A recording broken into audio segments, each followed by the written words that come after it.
కేవలం 5 రోజులు. అవును, మీరు విన్నది నిజం. కేవలం 5 అంటే 5 రోజుల్లో ఏకంగా 2 కోట్ల మంది ఫాలోవర్స్. దేశంలోనే అతిపెద్ద రాజకీయ పార్టీ అయిన బీజేపీ ఇన్స్టాగ్రామ్ అకౌంట్ను కూడా వెనక్కు నెట్టేసిన ఒక వింత సోషల్ మీడియా తుఫాన్.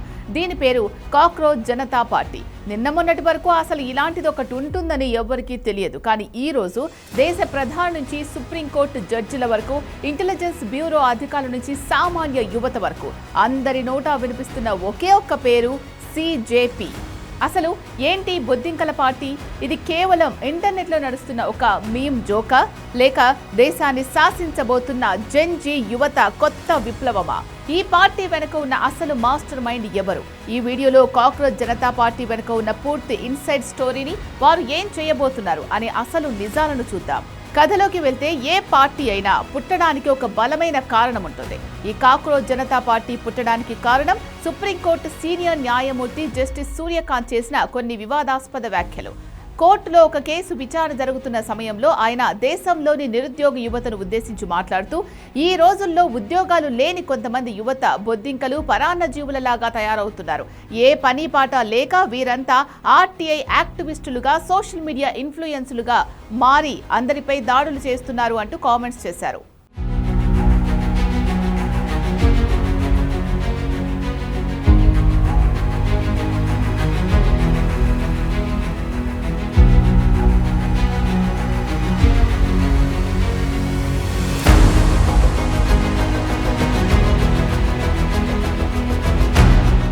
ఆ తర్వాత ఆయన తన వ్యాఖ్యలను మీడియా తప్పుగా చూపించిందని వివరణ ఇచ్చినప్పటికీ అప్పటికే జరగాల్సిన నష్టం జరిగిపోయేది. దేశంలోని యువతకు ఈ వ్యాఖ్యలు తీవ్ర మనస్తాపాన్ని, కోపాన్ని తెప్పించాయి. మమ్మల్ని బొద్దింకలు అంటారా అంటూ యువతలో ఒక కసి ప్రారంభమైంది. సరిగ్గా ఇదే సమయంలో మహారాష్ట్రకు చెందిన 30 ఏళ్ల పొలిటికల్ స్ట్రాటజిస్ట్ అభిజిత్ దిప్కే రంగంలోకి దిగారు. సరే, మిమ్మల్ని బొద్దింకలు అన్నారు కదా, మనమంతా బొద్దింకలమే అయితే ఎలా ఉంటుంది అనే ఒక వినూత్న ఆలోచనతో మే 16న వ్యంగ్యంగా ఇన్స్టాగ్రామ్లో కాక్రోచ్ జనతా పార్టీ అనే ఒక పేజీని క్రియేట్ చేశారు. మొదట్లో ఇదొక జోక్ అనుకున్నారు. కానీ అభిజిత్ దీప్కే కేవలం మీమ్స్తో ఆగిపోలేదు. దేశంలోని నిరుద్యోగం, పేపర్ లీకేజీలు, విద్యా వ్యవస్థలోని లోపాలపై యువత గొంతుకగా నిలబడడానికి ఒక కఠినమైన 5 సూత్రాల మేనిఫెస్టోను మరియు వెబ్సైట్ను కూడా రిలీజ్ చేశారు. అసలు వీరు ఏం డిమాండ్ చేస్తున్నారో వింటే మీరు కూడా షాక్ అవుతారు.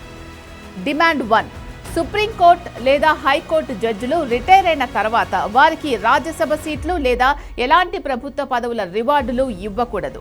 దీనివల్ల న్యాయ వ్యవస్థ నిష్పాక్షికంగా ఉంటుంది. డిమాండ్ 2, ఓటర్ల లిస్టు నుంచి అక్రమంగా ఓట్లు డిలీట్ చేస్తే సదరు ఎన్నికల కమిషనర్పై ఉగ్రవాద నిరోధక చట్టం కింద కేసు పెట్టాలి.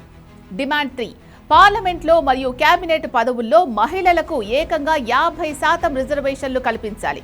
డిమాండ్ 4, పార్టీలు మారే ఫిరాయింపు ఎమ్మెల్యేలు, ఎంపీలపై 20 ఏళ్ల పాటు ఎన్నికల్లో పోటీ చేయకుండా నిషేధం విధించాలి.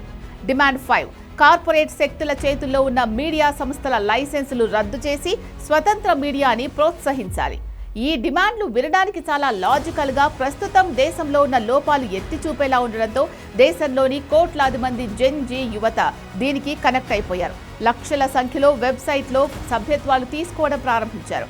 అయితే ఈ కాక్రోచ్ జనతా పార్టీ కేవలం డిజిటల్ స్క్రీన్లకే పరిమితం కాలేదు. ఈ బొద్దింకల సైన్యం క్షేత్రస్థాయిలోకి, అంటే నిజ జీవితంలోకి రావడం మొదలుపెట్టింది. దేశంలోని పలు ప్రధాన నగరాల్లో యువకులు బొద్దింకల ఆకారంలో ఉండే కాస్ట్యూమ్స్ ధరించి రోడ్లపైకి వస్తున్నారు. ఢిల్లీలో కలుషితమైన యమునా నదిని శుభ్రం చేసే కార్యక్రమాలు చేపట్టారు. పలు చోట్ల వినూత్నంగా సామాజిక సేవా కార్యక్రమాలు, నిరసన ప్రదర్శనలు చేస్తూ ప్రజల దృష్టిని ఆకర్షిస్తున్నారు. తాము ఏ ఎన్నికల్లోనూ పోటీ చేయబోమని, కానీ రాజకీయ వ్యవస్థను మాత్రం గట్టిగా ప్రశ్నిస్తామని వీరు స్పష్టం చేస్తున్నారు.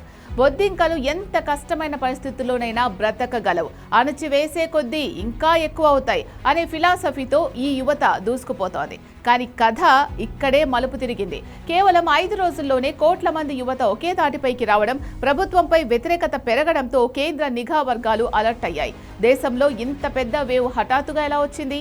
ఈ ఖాతాల వెనుక, ఈ ట్రెండ్ వెనుక ఏదైనా విదేశీ శక్తుల హస్తముందా? దేశ సార్వభౌమత్వానికి, అంతర్గత భద్రతకు ఏమైనా ముప్పు పొంచి ఉందా అనే కోణంలో దర్యాప్తు ప్రారంభమైంది. అంతేకాదు, ఈ మూవ్మెంట్ కేవలం ఇండియాలోనే కాకుండా పాకిస్తాన్, బంగ్లాదేశ్ వంటి పొరుగు దేశాలకు కూడా పాకడం అధికారుల్లో అనుమానాలు పెంచింది.